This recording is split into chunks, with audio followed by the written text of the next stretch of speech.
This is remote fan speed control and testing and input connection,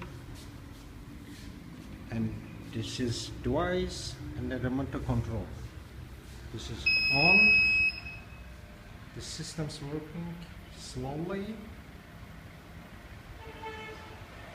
You can push it on slowly. This is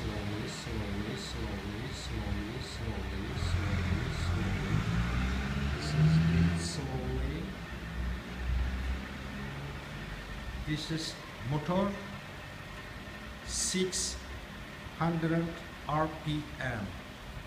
You can change speed. Click,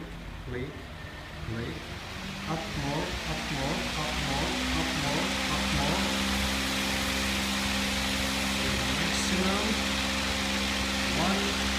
Maximum 1300 RPM.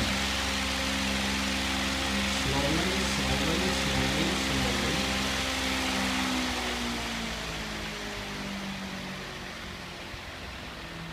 Okay.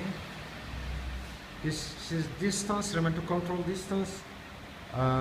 Open area 100 meters. You can close motor.